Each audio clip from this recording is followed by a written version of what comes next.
Today I'm joined by Julie Shum from Scrollworks. She's the operation director there.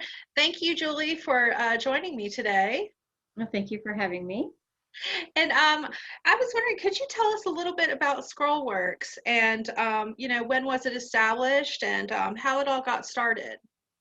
Okay, so yeah, Scrollworks Music School was started by Jean Goforth, which has best last name ever. It's a nonprofit. We started in 2007.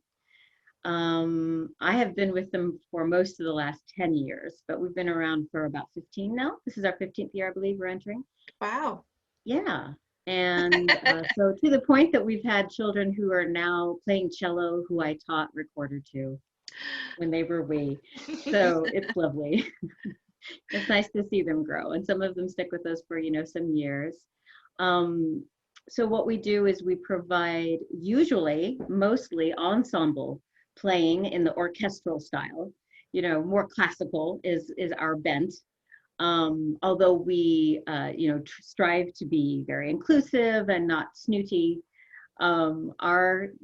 our deal is that we are trying to help people become musically literate, meaning able to read music and play with other musicians and communicate to other musicians about musician type things, to the point that hopefully they'll be able to take that into their future. And sometimes that means, we are getting children who would love to play in high school bands someday. But right now they're homeschooled or their school does not have a music program of any real kind, and they're not getting that kind of early learning of how to read and play to the extent that they would be able to enter a high school program and be able to keep up. So our mission is to offer literacy to anybody who wants to come and work and gain the knowledge to apply in whatever way works for them in the future.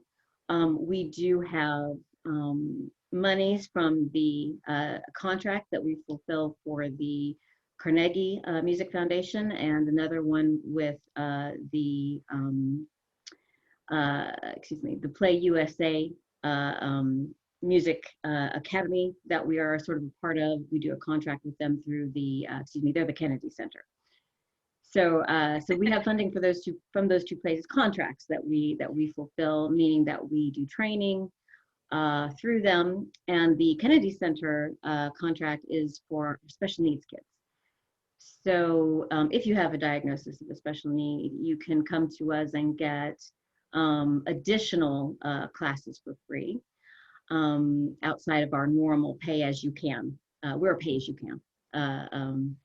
Of whatever you can pay us, we will take. We ask usually where our flat rate is usually $80 a semester, and you can sign up for multiple classes and be in multiple ensembles depending on your level, and you sort of have to earn your way through our tiered system of learning to get to be in those ensembles. But that's the ultimate goal. Is we have violinists, flute players, oboists, cello, strings.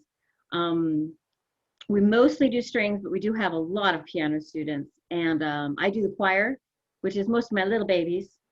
And we have, we cover most of the basic instruments that you would want to play, including guitar and ukulele. And normally we're in classes, and then we do have private lessons in addition, especially if you're especially committed, then you can work towards having private lessons.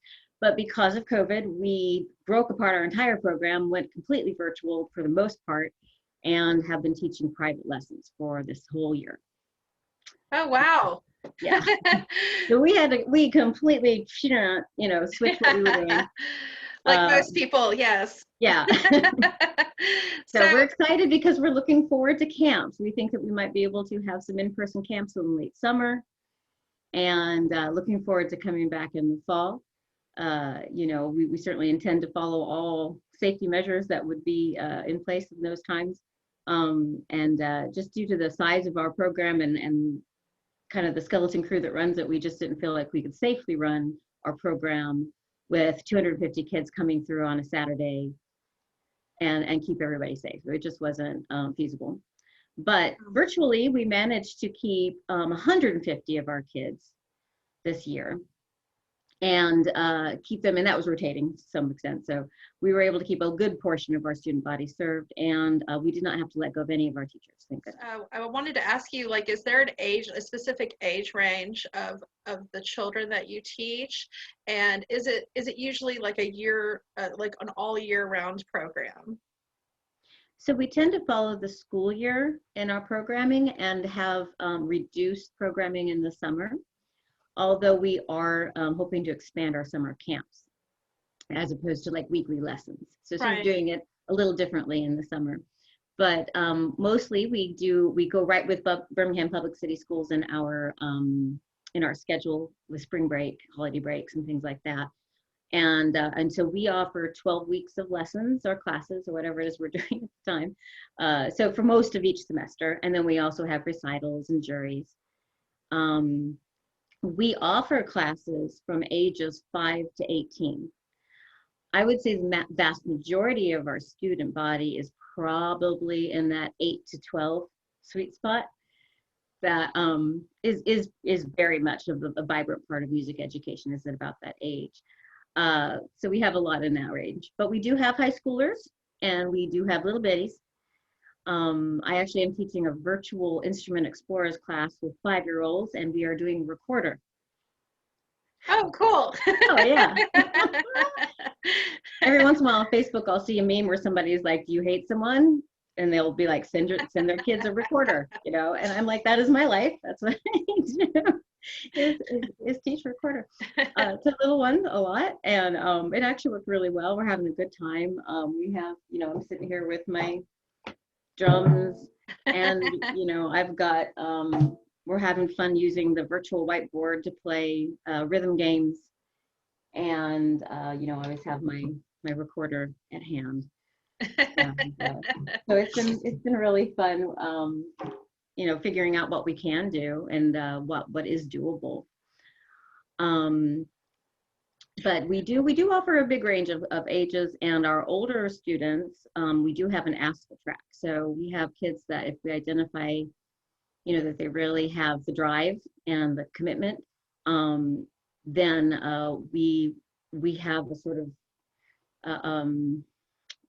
a way of connecting them through to going to camps, to trying to prepare them for auditions, to understanding what they would have to do to get into ASPA or something similar. And we have had several students who were able to go into ASPA through our program. And That's awesome. Yeah, Yeah. it is.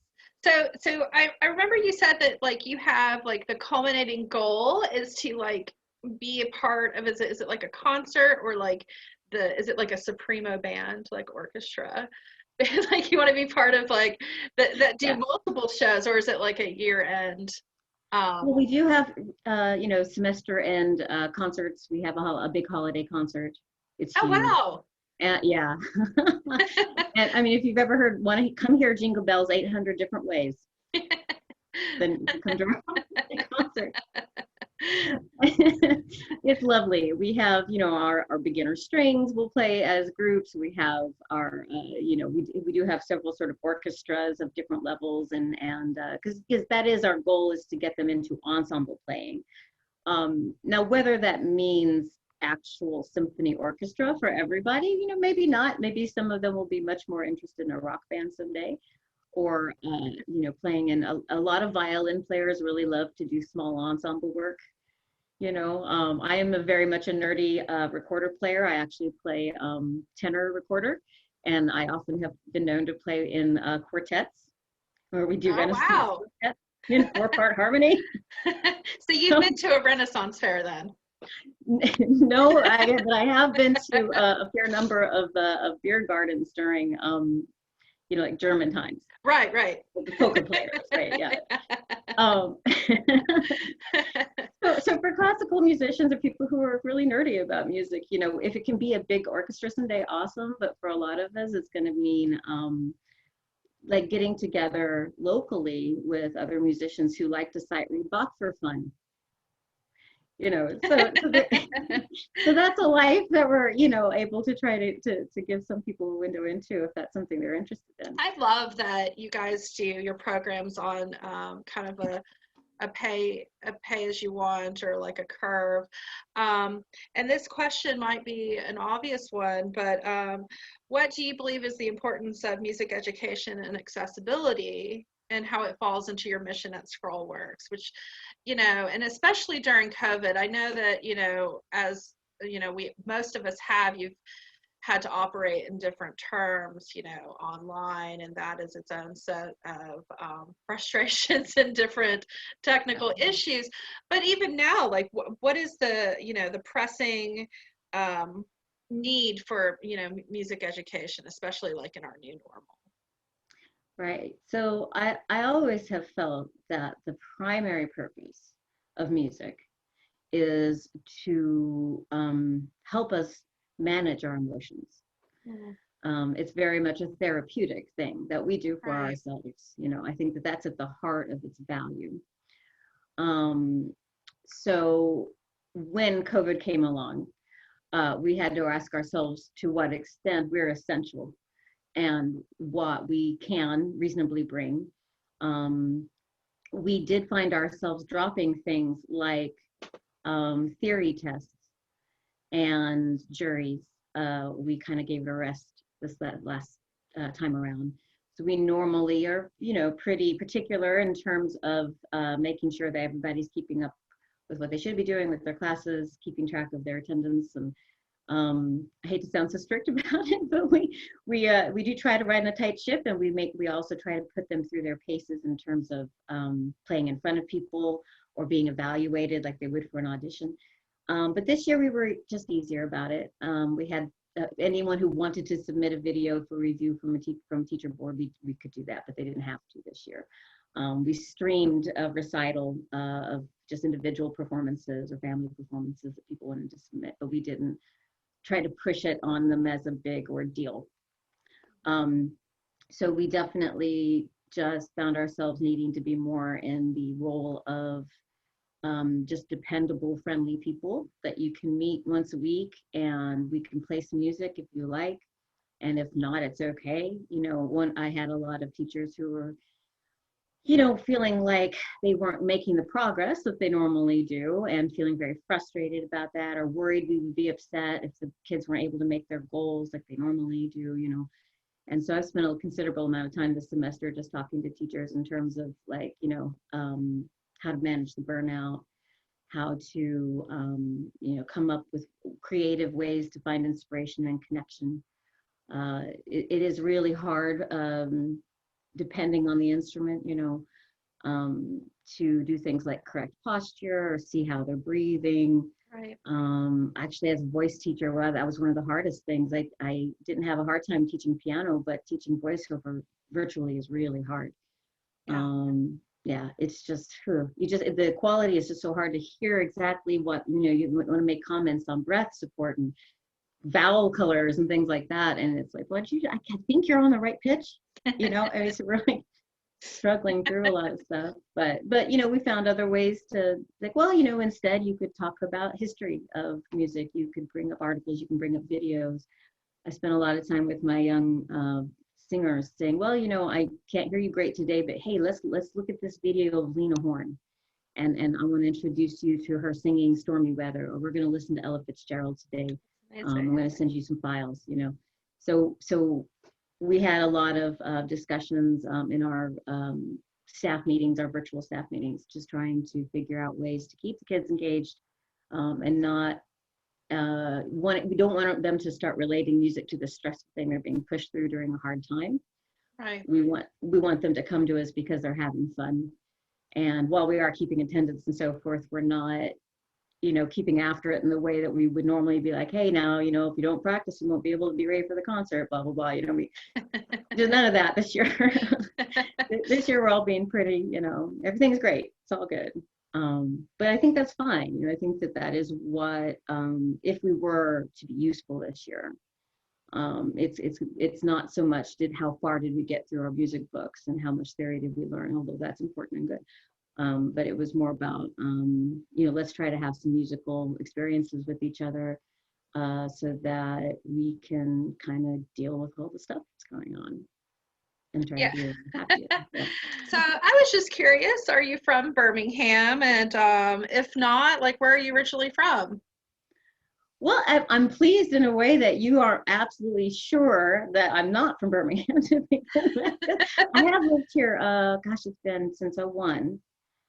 So, what, 20 years? So it'll be 20 years this year that I lived in Birmingham. But I moved here from Champaign-Urbana, Illinois. Oh, okay. Wow. Yeah.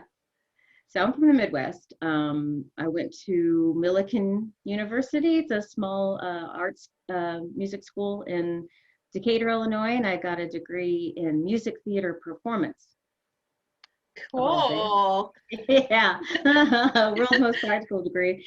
Do you know anything about performance art? Like, did you do performance art also?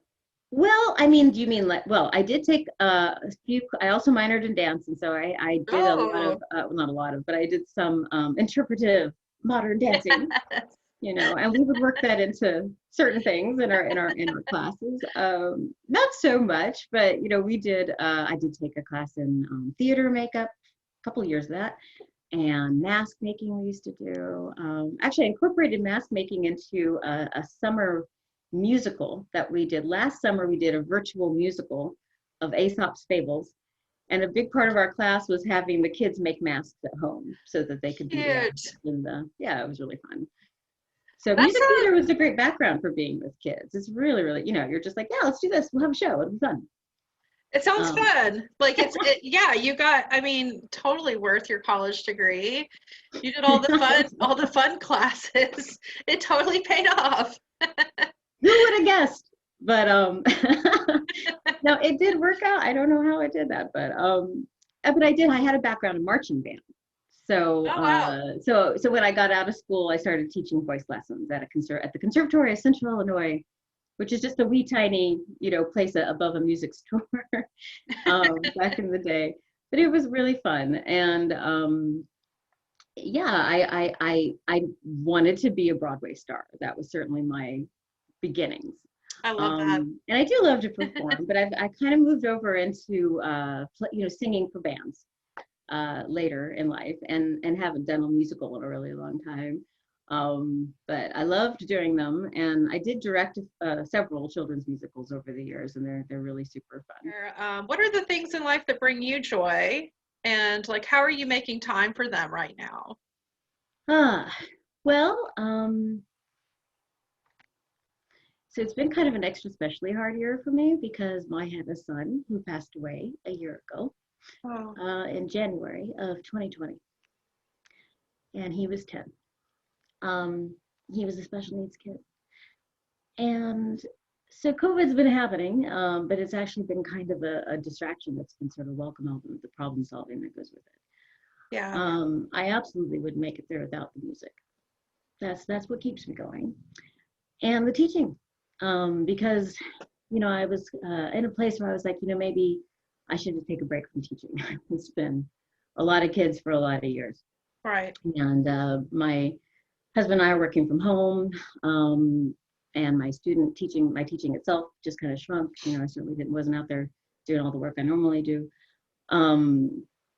And so I just started thinking about maybe just, and that's part of why I picked up administration work for Scrollworks, was kind of wanting to take a little break from being so involved Yeah. personally with the children. Because I teach a lot of kids who are his age, you know, all the time. And anyway, when COVID happened, I had these students that I had been seeing every week for a long time, and this was not the time to let them down and not keep teaching. You know, it wouldn't have been the right thing to do. But it turned out that was the thing that kept me going, was that sense of I've got to keep it together so that I can be in a good place to teach them this afternoon, and you know, try to tell them everything's gonna be okay. And more often than not, which is normally the case, the wonderful thing about teaching is how these lovely children remind you over and over again how much hope there is in the world. He had such a sweetness, and he loved music. And we are really excited in that we're hoping to expand what we're doing with our special needs kids just before everything hit, we were starting to be able to do some work with some more severely disabled children coming in. But and I knew this as a parent who had a kid in a wheelchair, it's very difficult to get them places. It's a Yeah. big ordeal to go everywhere, that you need to go. And we're starting to realize the extent to which we could really help people virtually. Now that things are set up in such a way that most people are like, okay, I understand Zoom now. I've done at least a Zoom. I'm on Zoom. We can go in together and I'm looking forward to the idea of being able to reach into somebody's living room and share what I learned with my son, who was nonverbal but loved rhythm instruments and loved music.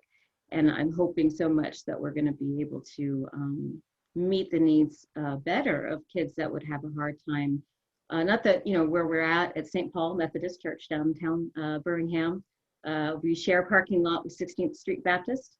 We're across the street from the Civil Rights Museum. We have an amazing location that we are lucky to inhabit, very low rent from St. Paul Methodist Church. They have been so great to us and gave us a lot of space to work in. And they are very much ADA compliant. So don't get me wrong, we can get people in. But it used to take me 30 minutes just to get my kid out of his car and into the wheelchair and into the therapist's office. Right. So if we can set up an appointment in their living room, then that would just be so great. So we hope to expand in that direction, and that's it's something that I hope to bring to the program, given my experience. In terms of self-care, I guess I'm probably going to brush aside that question to some extent and say, well, my work is keeping me going. And I have a puppy. I got a new puppy. Oh, just recently. That was just a couple weeks ago. So that was. I'm a huge dog person. I'm like, oh my God, what kind of dog? What's their name? I've never had a dog before, so all new. So it's been lovely, and that's been nice. And I've had some friends come over to play music in my backyard a couple times. It's always a little dicey, or make sure everybody is the same as they should be, and some people forget. But having some music in the backyard has been really nice. And just a couple times that we've been able to have a little bit of music. There's just something magical about being able to play music live with another person, like playing at the same time, like having that musical conversation. Which has been particularly challenging right now for musicians, because I think that a big part of how we socialize is sitting together and playing music. And so having that gone has been really tough. I know that once things open up again, you're going to see just so many festivals. There's going to be so many backyard concerts somewhere. It's going to be great. At least I hope so. Are there any books or authors or films that have made like a significant impact on your life? And what are you reading right now or watching? Well, I just finished Piranesi, which is by Susanna Clark, who wrote, I looked this up before I talked to you.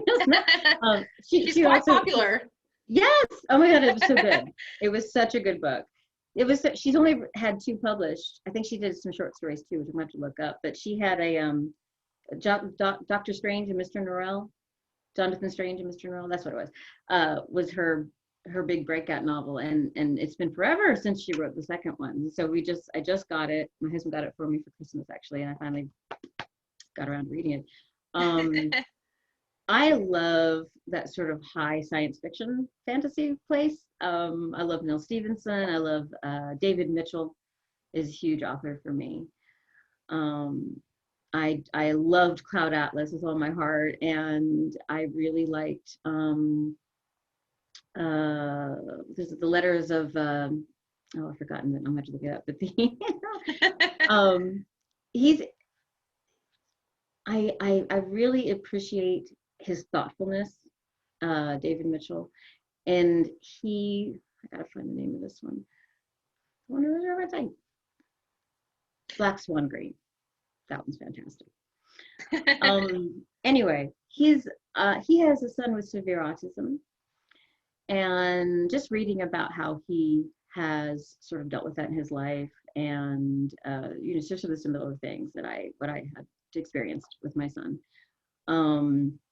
you know, what it is to be continuing to try to put focus on our intellectual development at the same time that you have a neurotypical, an neurotypical child, Right. neurotypically atypical, neurodivergent child in your life, and how it gives you perspective. You know, before I had done special needs work before I had my son, but not, I didn't have the mind. I didn't understand. I didn't know the level of things that people go through with it.